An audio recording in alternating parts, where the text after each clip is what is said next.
లూలుకి సంబంధించినటువంటి అంశంలో 2 కీలక పరిణామాలు చోటు చేసుకున్నాయి.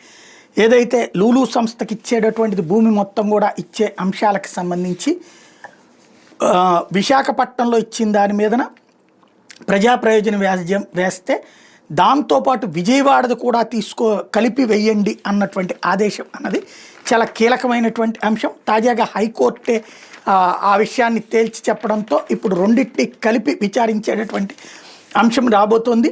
అందులో ప్రధానమైనటువంటి వ్యవహారం ఇప్పుడు కీలకం కాబోతోంది. విశాఖతో పాటు విజయవాడలో లూలు గ్రూప్కి భూములు కేటాయిస్తే జీవోను కూడా సవాల్ చేయమని చెప్పి పిటిషన్ హైకోర్టు ఆదేశించింది. ఆ తర్వాత విశాఖ విజయవాడలో లూలు గ్రూప్కి భూ కేటాయింపుల మీద పూర్తిస్థాయి విచారణ జరుపుతామని తేల్చి చెప్పింది. విశాఖలో అత్యంత ఖరీదైన 13.74 ఎకరాల భూమిని ఎలాంటి బిడ్లు ఆహ్వానించకుండా లూలు గ్రూప్కి ఏకపక్షంగా కేటాయించారని, ఈ భూ కేటాయింపుల జీవో 45ను రద్దు చేసి పర్యావరణాన్ని పరీక్షించాలని కోరుతూ విశాఖ న్యాయవాది పాకా సత్యనారాయణ హైకోర్టులో పిల్ దాఖలు చేశారు. వ్యాజ్యం మీద సీజే ధర్మాసనం బుధవారం మరోసారి విచారించింది. పిటిషన్ న్యాయవాది వి అశోక్రామ్ వాదనలు వినిపిస్తూ 2018లో లూలు సంస్థకు బిడ్డింగ్ ద్వారా భూమి కేటాయించారని, ఆ కేటాయింపుల నిబంధనలకు అనుగుణంగా లేవని 2019లో రద్దు చేశారని చెప్పారు. బిడ్లు ఆహ్వానించకుండా భూ కేటాయింపులు చట్టవిరుద్ధం అన్నారు. గతంలో బిడ్ల ద్వారా కేటాయించిన ప్రభుత్వం ఇప్పుడు అందుకు విరుద్ధంగా వ్యవహరించిందని చెప్పారు.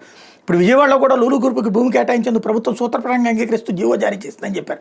విశాఖపట్నంలో కోస్టల్ రెగ్యులేషన్ జోన్ నిబంధనలకు విరుద్ధంగా లూలు గ్రూప్కి భూ కేటాయింపులు చేశారన్నారు. బీచ్కి ఎదురుగా ఉన్న భూమిని అది నామమాత్రపు ధరకే ఇచ్చారని చెప్పారు. లూలు గ్రూప్ అడిగినవన్నీ ప్రభుత్వం ఇచ్చేసిందన్నారు. నిబంధనలు కనీస స్థాయిలో కూడా పాటించలేదని చెప్పారు. ఆ భూమి మార్కెట్ విలువ 50 కోట్లు ఉంటుందని చెప్పారు. ధర్మాసనం స్పందిస్తూ విజయవాడ లూలు గ్రూప్కి భూ కేటాయింపులకు సంబంధించిన జీవోను కూడా సవాల్ చేయాలని పిటిషన్ ఆదేశించింది.